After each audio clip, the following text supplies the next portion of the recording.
All right. Well, welcome to our annual Lag BaOmer outing. Unfortunately, not very adventurous this year, just right here in our homes at Zoom. But we did want to begin by calling attention to terrible tragedy that took place in Israel today, that many people were stampeded during the Lag BaOmer celebrations, and really we need to be much more careful about next year about how these events are planned or not planned. And terrible thing, many were injured, and our thoughts and prayers are for those who suffered losses and who are ill, and we hope they'll get better soon. That hasn't happened before, has it? No, there's been a lot of injuries. I don't know how many deaths, but there've been a lot of injuries.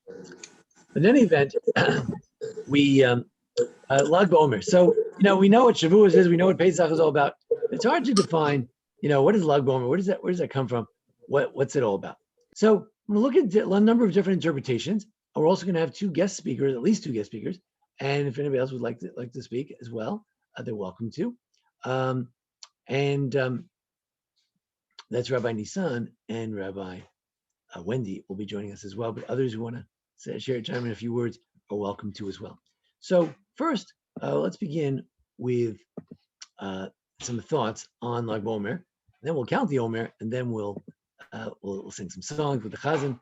We'll get started. Okay, so Lag BaOmer, what exactly is the meaning of this Lag BaOmer, which in Israel is so popular? Maybe Ephraim can tell us a little bit about the many bonfires in Israel in just a moment. So we'll begin with a Bnei Yissaschar I like to quote, and that is that when you have 32 days of the Omer, so 32 is in Gematria is Leiv. Leiv is heart. So we work for 30 days to improve our hearts, to refine our hearts. The hearts should be the way they should be. How many days left after the 32? There are 17 days left. And 17 is the gematria of Tov. Tov is what God said when, at the very beginning of creation, God said, Vayar Elokim et ha'or ki tov. He saw the light was good. So 17 alludes to the light. So starting the 17th, the 17 days before Shavuos, we're starting to get ready for that great light, the light of the Torah. The light of Shavuos is coming. Some Sofer says that it was on the 18th day of Iyar that the man began to fall. This is based on the idea that the food supply, the matzah that we brought out of Egypt, lasted until the 14th of Iyar, which at the end of the Pesach time frame. So that's why it's Pesach Sheni, it's the end of the Pesach time frame, end of the bread supply we had from Egypt. Then the people went hungry for 3 days, and then we complained for the manna on 3 days later, and we received the manna. It fell 3 days later. So we were able to get away from the food of Egypt, because as long as you're eating the food of Egypt, you're a little bit attached to the food of Egypt. Or as the Jamie says, for these days, we were free from the Egyptian clutches. If for 3 days in a row you had a chazaka, you establish yourself that you're free from Egypt. That's something to celebrate. We're getting somewhere. We counted, we're getting out of Egypt. We got out, we split the sea, we're counting, but we're not fully out of the Egyptian clutches till that bread that we brought with us from that event, from the Exodus, is done. And now we're eating the man from heaven. We're taking of something that's not tainted by Egypt. That's the celebration. That's one interpretation of what it's all about. So at this time, I'm going to stand up, and anybody who hasn't counted the Omer can join me in standing up. And even if you did count the Omer, you can count again in case it was a little too early before, and we'll count the Omer. So I'm going to share a different page so we can look at the Hini Muchan Mzuman together. It's a beautiful preparatory prayer. Here we go. Welcome everyone who just joined us. I see Sherry joining us. A little preparatory prayer here.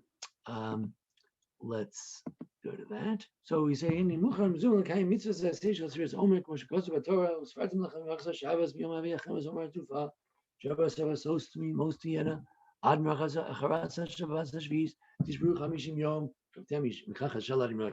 So as we fulfill this mitzvah, we remember the actual verse, the Torah that commands us to count the Omer. Some say it's a rabbinical obligation today because we don't have the actual waving of the Omer anymore. But many say it is a Torah. It is a Torah obligation. In any event, we're getting ready to do that mitzvah. And here we go. we'll say the bracha. If you're no longer counting with the bracha, if you're not counting in sequence, you can just listen to my bracha as if you made a bracha, say Amen, and then we can count the Omer together as we will in just a moment. Baruch atah Adonai Eloheinu melech haolam asher kiddushanu mitzvotav v'tzivanu al sefirat haomer hayom shlosha u'shloshim yom she'im arba shavuot l'chamisha yamim la'omer hayom shlosha u'shloshim yom she'im arba shavuot l'chamisha yamim la'omer. Today is 33 days, which are 4 weeks and 5 days to the Omer, in the Omer. Arachamanu yachzir lanu zavodas beis hamikdash limkoma yerav yameinu amen. May God restore the service to the Beis Hamikdash speedily in our days. Amen. Selah. Then we say the special. There are different psalms that we can say, and this beautiful Ribbon Shalom as well. He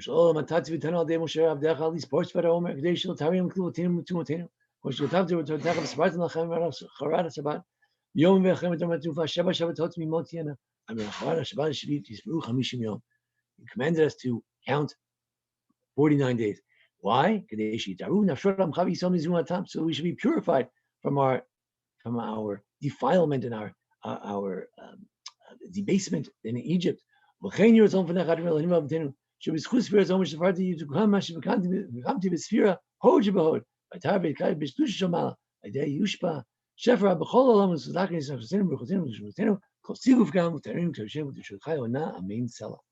That we're counting, and there's still something that's missing. There's a defect in this count because we're not done yet. And whatever defect there is, it should be rectified. And may any defect I cause be rectified. May I be purified and sanctified with sublime holiness, and abundant bounty be bestowed upon all the worlds. May it rectify our being, our spirit, and our souls from every baseness and defect. May it purify us and sanctify us with your sublime holiness. Amen. Selah. All right, so that's it. So we counted. It's officially, we can say the words now. It's Lag BaOmer. It's the 33rd day in the Omer. At this time, I'd like to call on the Chazan to sing our special Lag BaOmer song. And I'm also going to make a cantor. Let's see, I'll make a few folks co-hosts so other people can let people in. Cantor, I'll make you a co-host, and anybody else would like to be co-host, maybe Michelle. Thank you, a co-host too. And you can let folks in as you see them coming in. All right. Okay. So we're going to share the screen for the Bar Yochai song, and we'll ask the Chazan to lead us in that. Let me just get the Bar Yochai song. Here we go. It's a little small, but the Bar Yochai song. Chazan, take it away. Okay, we're all thinking about what happened today in Miron. And it's usually very happy, festive, lots of wild dancing, and in many places around the world tonight. Well, they may still be having a bonfire or something, but they're toning it down very much. So here's a song Bar Yochai about Rabbi Shimon Bar Yochai, whose Yortzeit, the Hilula that we commemorate this evening. Bar Yochai nimshachta achrecha, shemen sason mechaverecha.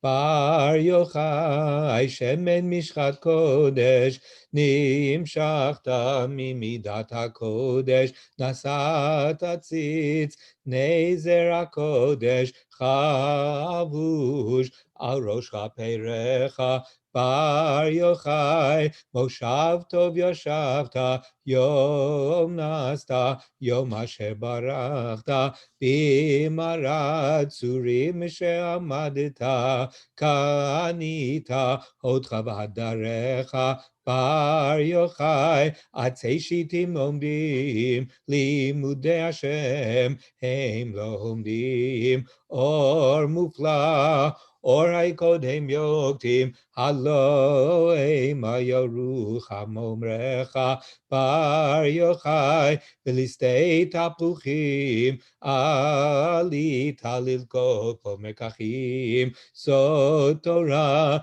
betzitzim ufrachim nase adam nemar bavurecha bar yochai nezarta bigvura ובמלחמת אש תשרה וחרב הוצאת מטרה שלפת נגד צורריך בר יוחאי למקום אבני שיש הגעת ופני אריה לאיש גם גולת כותרת על האיש תשור ומישורך בר יוחאי בקודש הקודשים קו ירוק מחדש חודשים 7 שבתות סוד 50 קשרת קשרי שין קשריך בר יוחאי י' חכמה קדומה השקפת לכבודה פנימה לב נדיבות ראשית תרומה עת קירוב ממשך זיו דורך בר יוחאי אור מופלא רומלה יראת מלהביט כי רב לה תעלומה בעין קרלה נעמת עין לא צורך בר יוחאי אשרי יולדתך אשרי העם לא עומדך ואשרי עומדים על סודך לובשי חושן תומך ויורך בר יוחאי נמשכת אשריך שמן ששון מחבריך. Thank you very much. Give us a general translation or just a synopsis of. Yes, I'll share a little bit.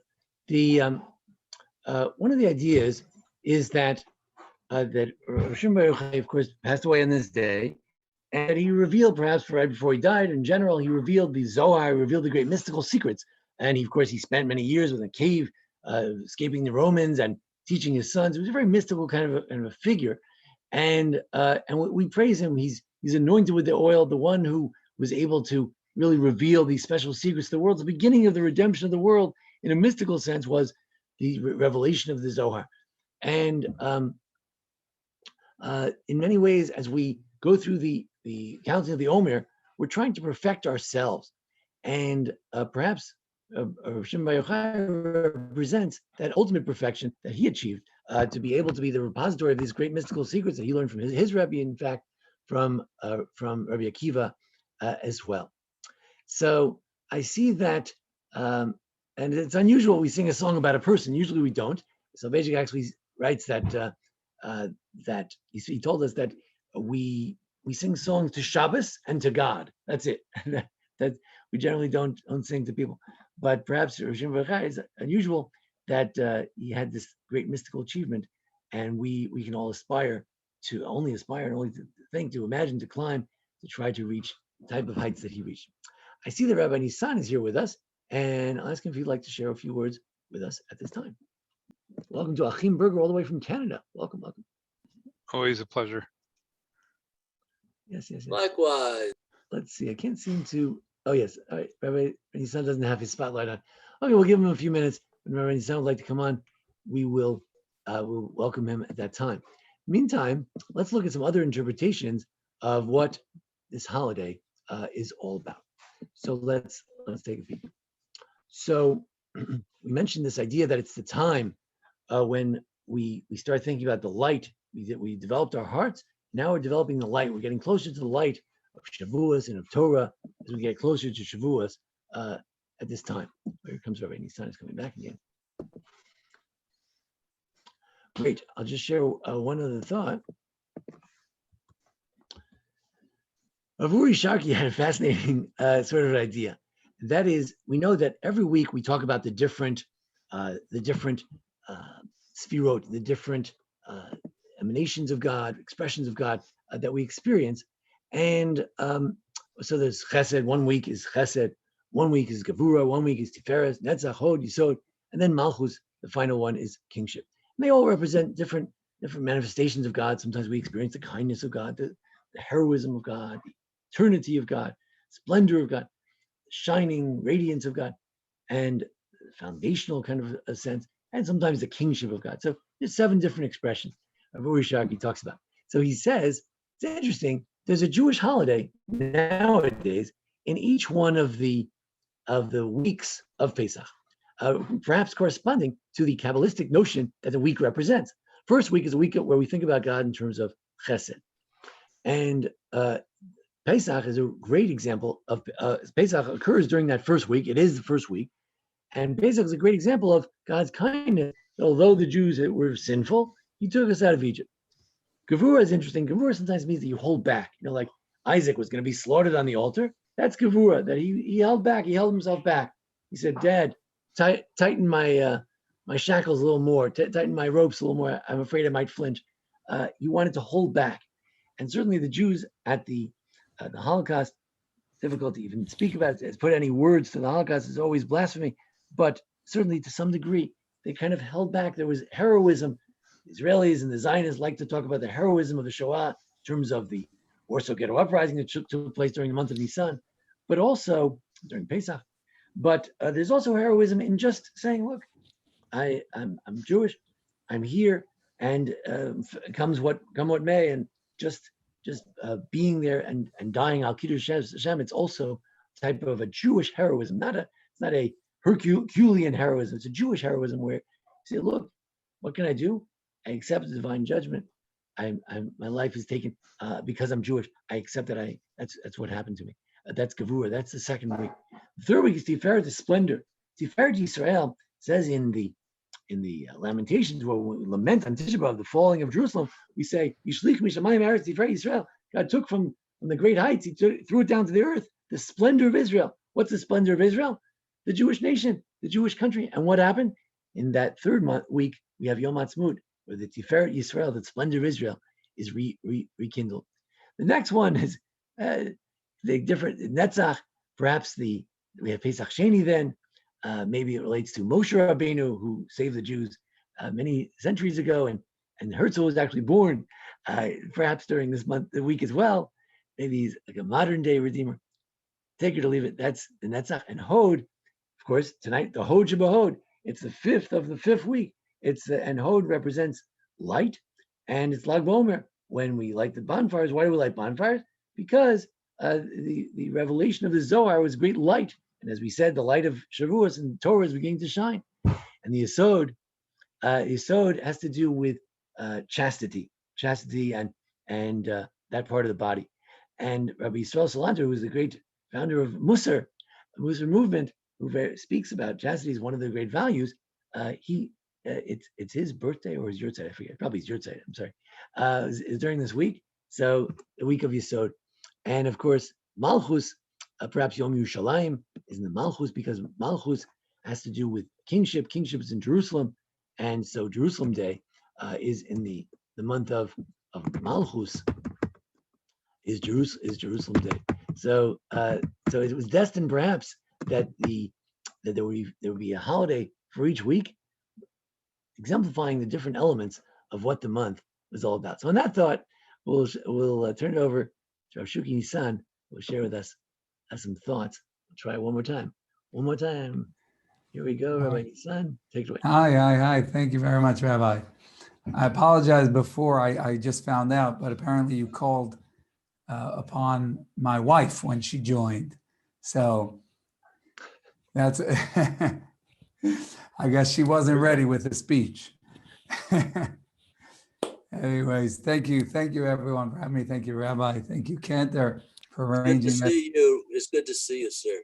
Thank you very much, Charlie. It's always good to be part of this. And unfortunately, we don't get the fire this year, but we'll have to warm ourselves by the glow of our computer screens.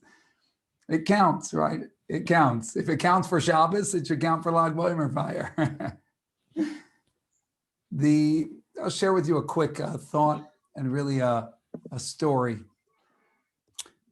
story that I think is powerful. And the message we say in the song that many have the custom to sing on Lag BaOmer night, Shom kanisa hoidcha v'hadarecha. We say about Reb Shimon Bar Yochai, it was there that you acquired your splendor and your radiance. And what's the there that we're referring to? We're referring to the fact that Reb Shimon Bar Yochai and his son had to run away from the Romans, and they hid in a cave for 13 years. 30, you thought quarantine was bad? Try 13 years.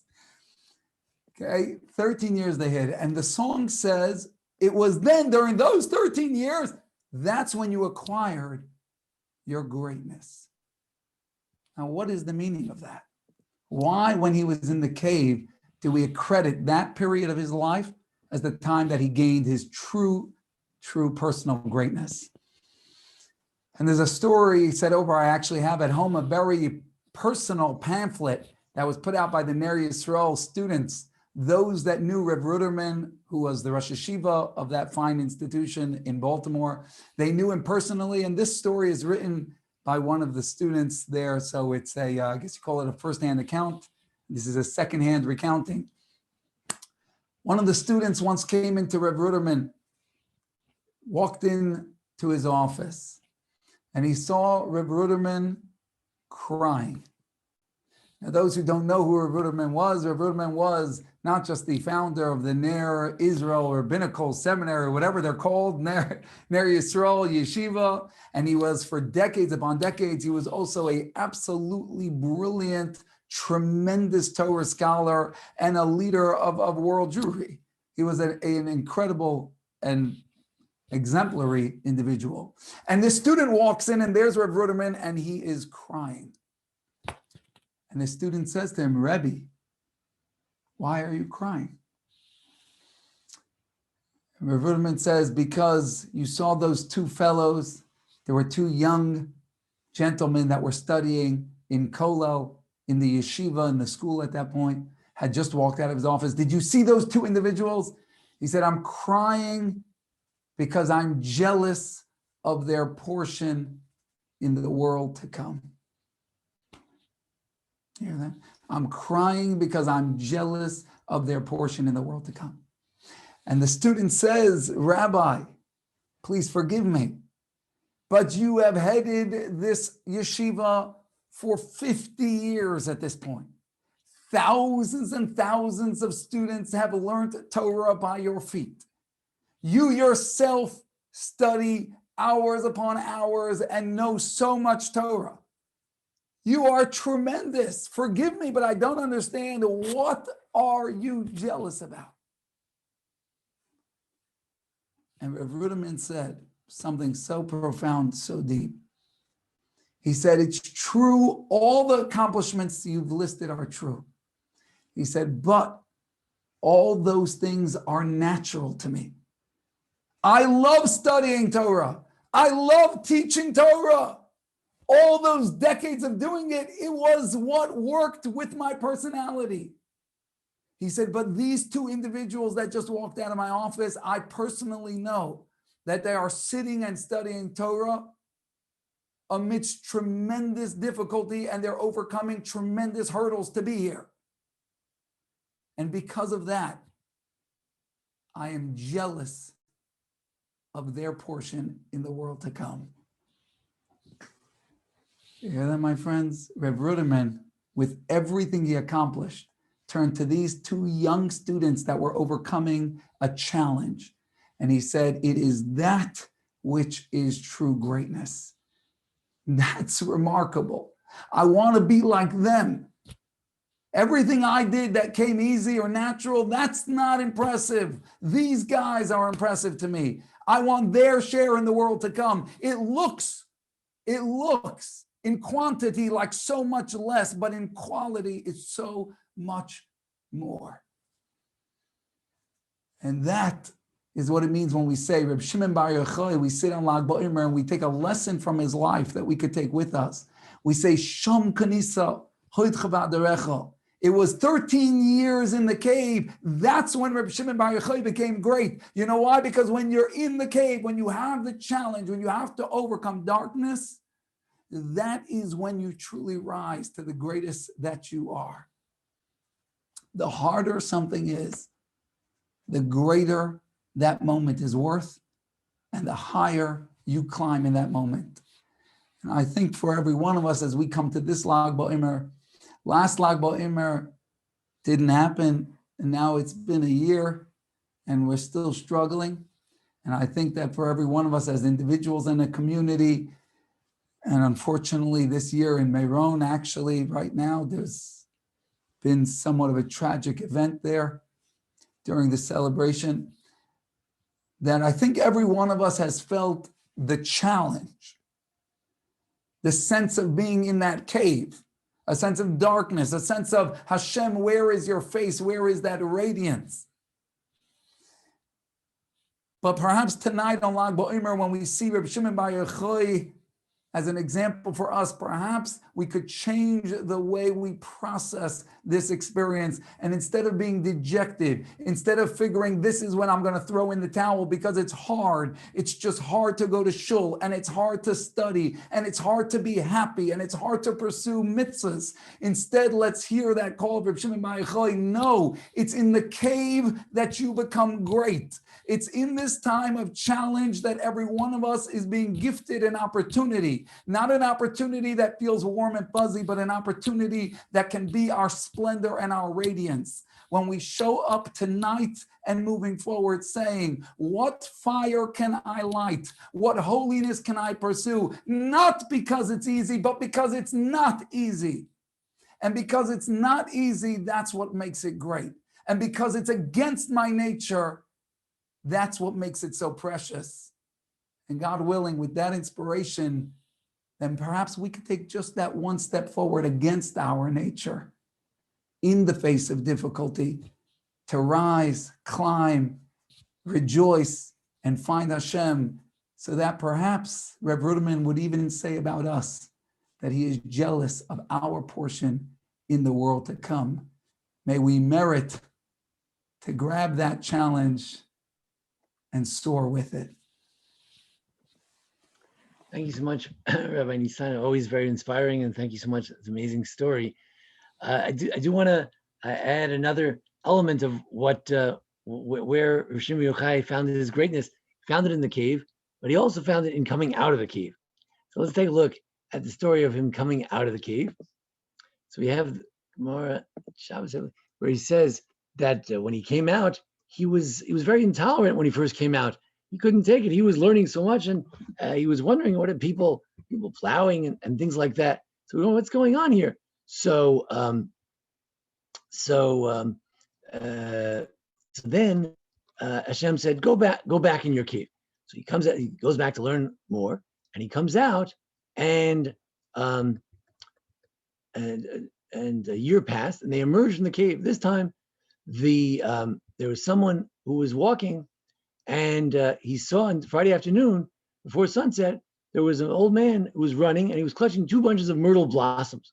So the rabbi said, "What are these things for?" It's in honor of Shabbos. He says, "Why do you have 2?" So he says, "One of them is for the command of Zohar, and one is the command of Shamor to regard the Shabbos." So sort of a cute thought. So Reb Shimon Bar Yochai said, "See how much love the Jews have for their commandments," and so what happened? First, when he came out, he couldn't bear the idea that some people were not engaged in full-time Torah study like he was. But then he, how can they forsake eternal life and indulge themselves in transient one? He couldn't take it. But then after a year of another study in the cave, another, as Rabbi Nisan says, another challenge, another difficulty, he then realized the beauty of every Jew, the beauty of a simple Jew, as Rabbi Ruderman said, the beauty of a Jew who struggles to enjoy the Torah. And perhaps part of his greatness was to be able to come out of the cave and still be able to appreciate those who never were in a cave, meaning they weren't in the base measures and they weren't learning so much, and to appreciate that they have a love of Judaism, of Torah, of Shabbos, and to appreciate that as well. That's part of the greatness. Now, how does that relate to the Zohar that he revealed and the great mystical teachings that he revealed?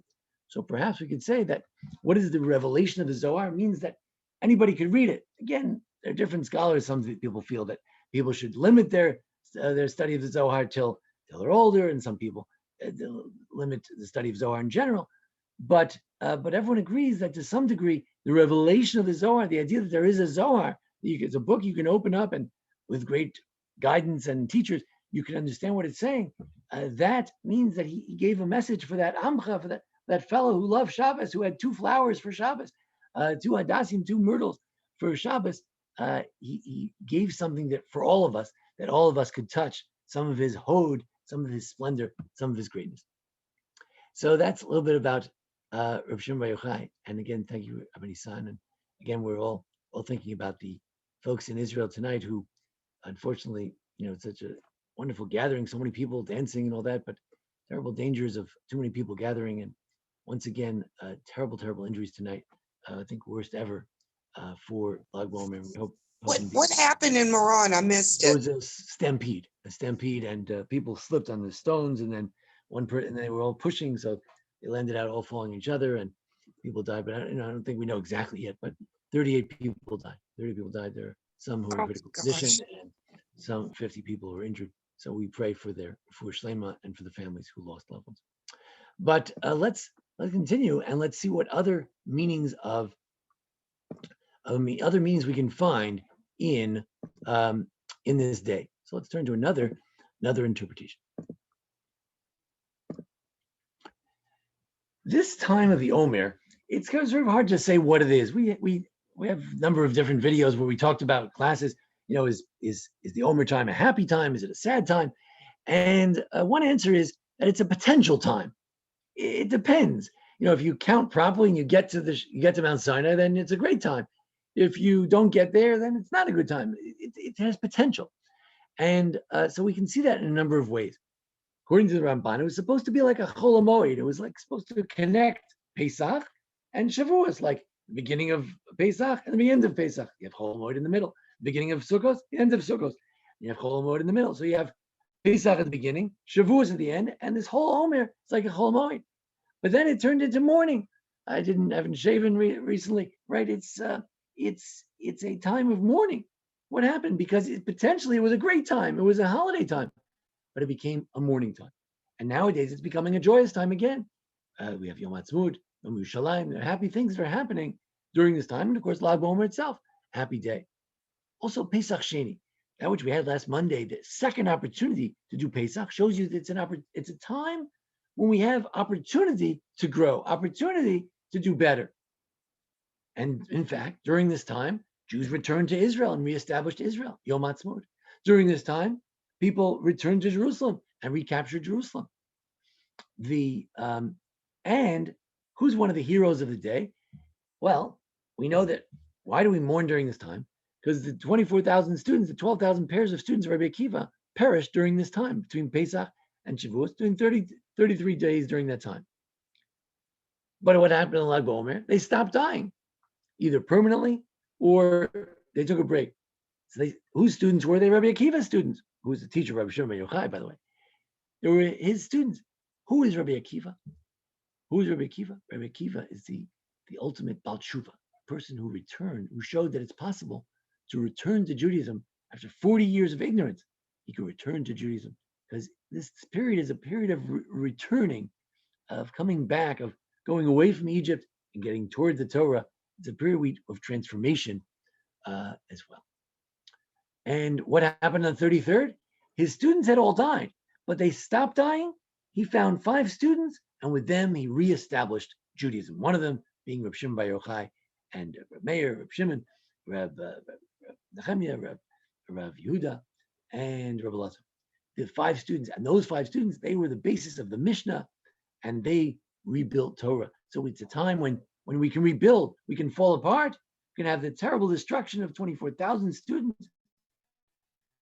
You can have, unfortunately, tonight, terrible tragedy, 38 people dead, and it can also become a great time for rebuilding as well.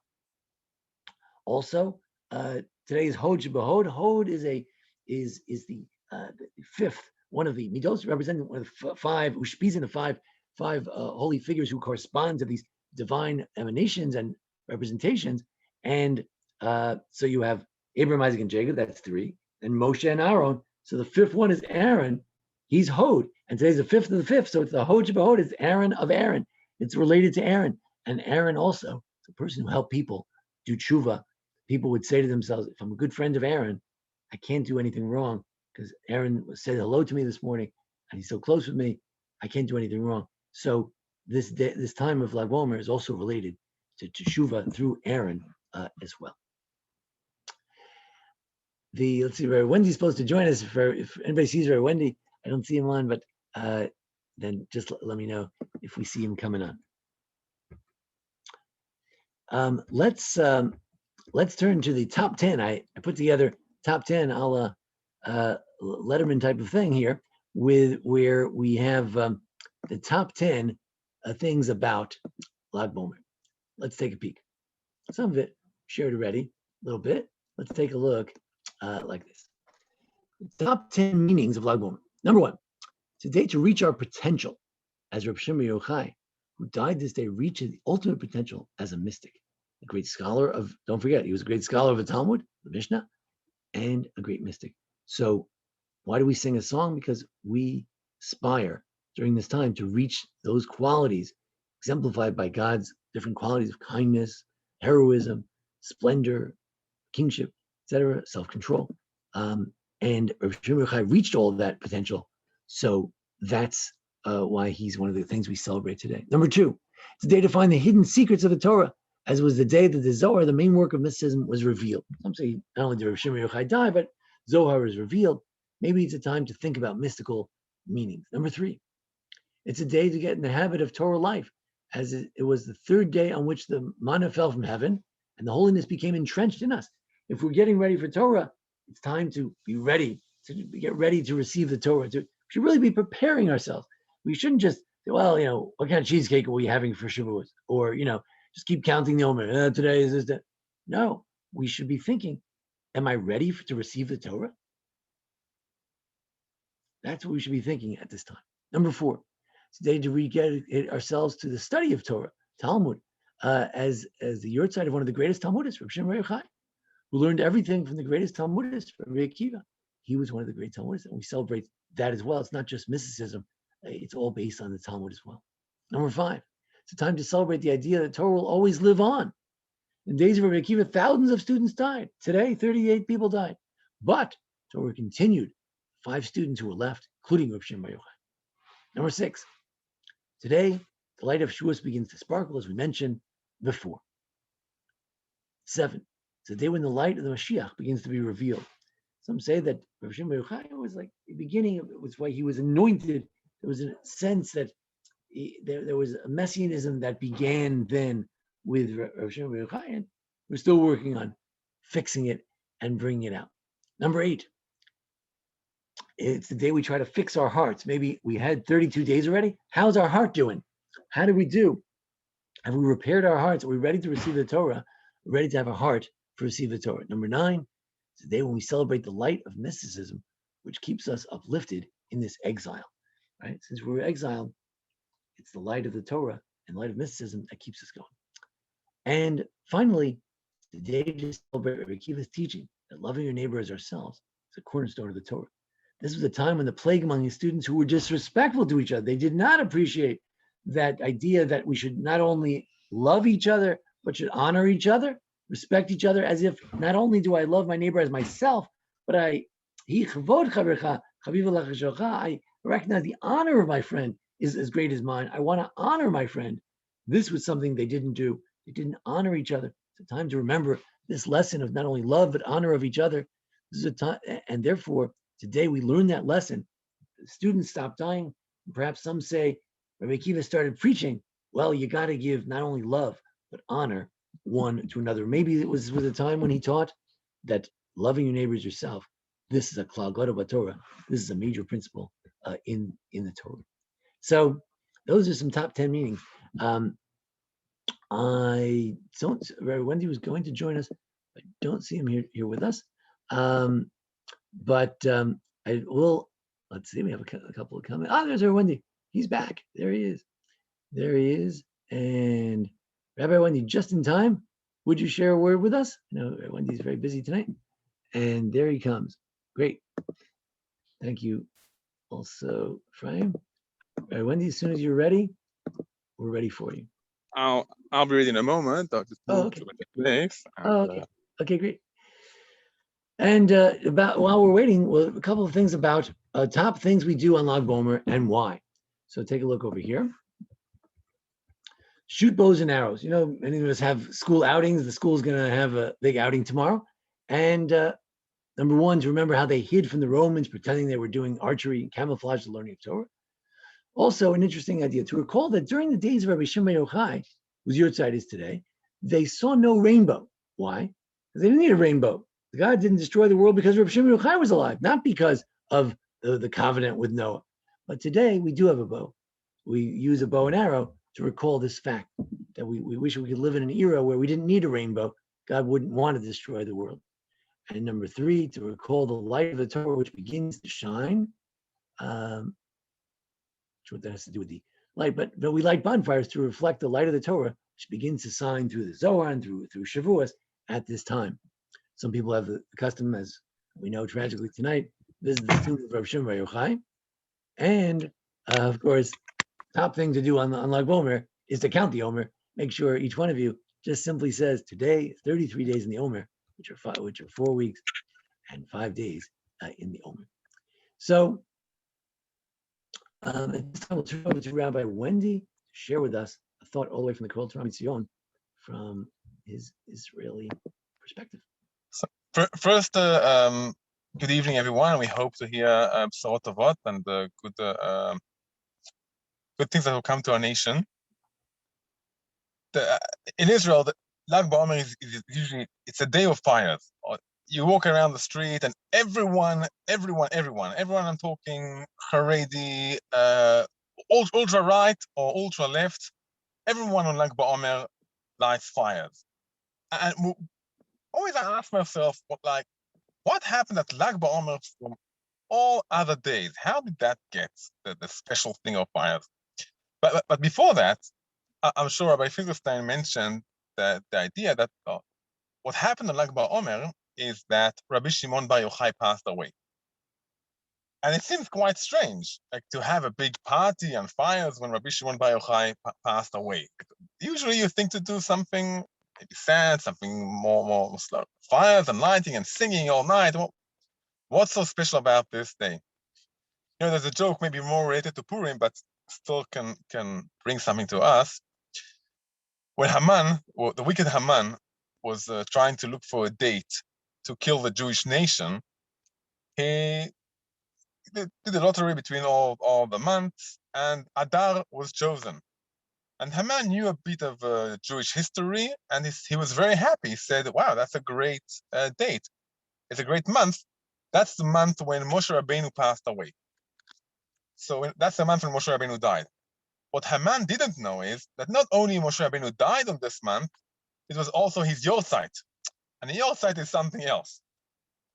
Obviously, yahrzeit is the name of the day they're passing away. Yeah, so what's the idea of maybe when someone of Lag BaOmer is seeing the light inside the darkness, seeing the light even when things are hard.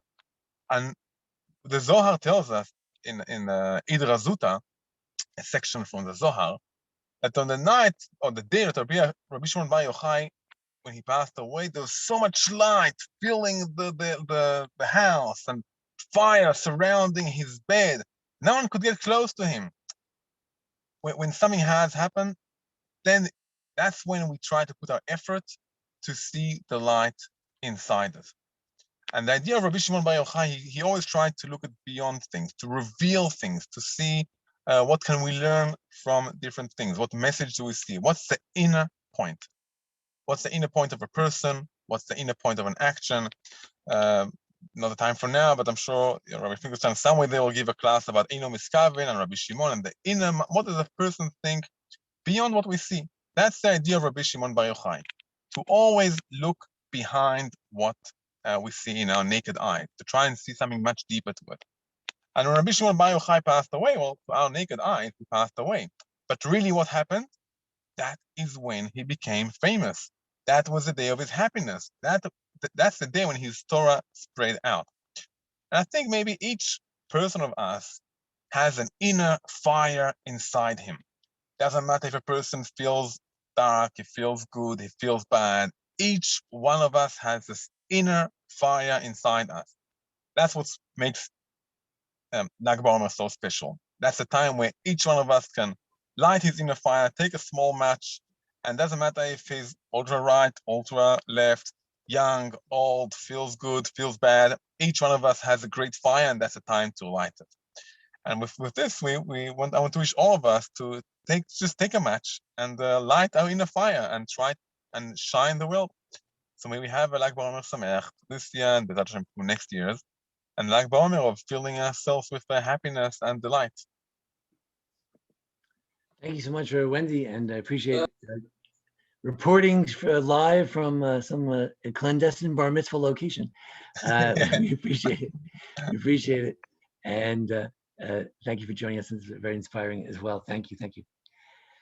Rabbi Wendy mentioned that that there's a Purim connection with the Yurtzeit, and there's also there's actually a Haman connection with the Omer. When the Gemara says that when and the Medrash as well, that when Haman was forced to go bring Mordechai to go knock on his door and say, hey, we have to make a parade for you, and you're the guest of honor, and we're going to put the king's clothes on you and the king's horse. So he had to go to Mordechai's house. Now, going to Mordechai's house was an experience. It's not just like those of you who remember going to Rabbi Greenblatt's house here in Memphis. It's an experience. So where was he? He was in the base medrash, and he was, and Haman gets there, and everyone's learning something. There are all these kids, and they're studying Torah. He said, "What are these people learning?" So they told Haman they're learning about, you take a little flour, and you take a handful of it, and you throw it on the altar, and then you count 49 days after that, and that's Lag BaOmer is 33 days after that. Then you have Shavuos. And he said, "What? You guys have a little flour, which is like the cheapest sacrifice. It's not an animal. It's not a sheep or a cow. A little flour. Your flour beat me up. I'm losing over here. I see what's happening. This is the end of me. You're going to get a parade, and all you invested in this was a little flour. Was learning about the flour. You didn't even have the flour. You just talked about it because the temple was destroyed, perhaps. And I gave 20,000 silver pieces. I gave all this silver. I paid all this money to kill the Jews, and it's not working. I can see we're headed in the wrong direction. I'm going to land out dead instead of you. How did your little bit of flour beat everything else?" So the Medrash says you have to understand the Omer, the original context. This is an argument that I heard from another scholar, and I have been sharing this thought for many years, that the original context of the V'hisha Amda prayer is not the Haggadah, but is a medrash. It's called the I think it's the Psikta Rabbah, Psikta Rav Kahana in the back, in the Nisbach, and it says that the fact that Jews brought the offer of the Omer, which is a little bit of barley flour, it's the cheapest kind of flour, barley flour, because of that mitzvah, any mitzvah really. That's why God saves us in every generation. God stood for us in every generation, because many generations they did try to destroy us, but HaKadosh Baruch Hu saved us from their hands. So ask the Chazan to lead us in that song, and with that, we'll conclude for this evening. We'll take comments or questions or funny jokes or other things at that time. Okay. Vehi she'amda lavoseinu, Vehi she'amda lavoseinu v'lanu, Shelo echad levad amad aleinu lavoseinu. VeHakadosh Baruch Hu Matzilenu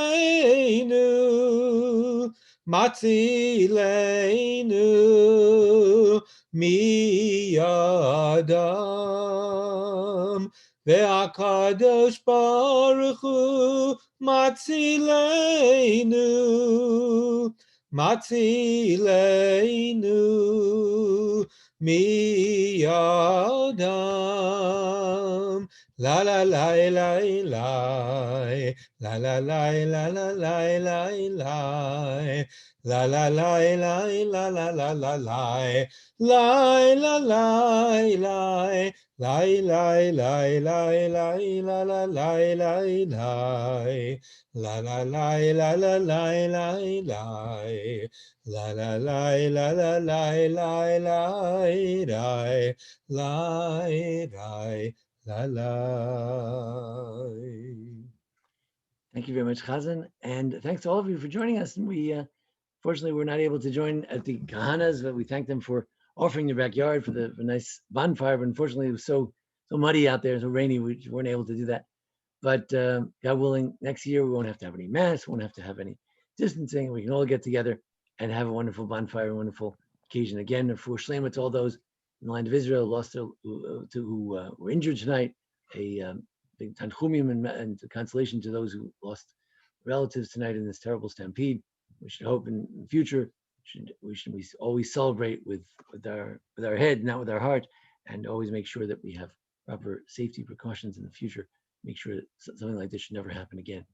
So at this time, we will wish everyone a happy Lag BaOmer. Make sure to count the Omer. Say again, today is 33 days in the Omer, which is 4 weeks and 5 days. The Omer, it's a big mitzvah.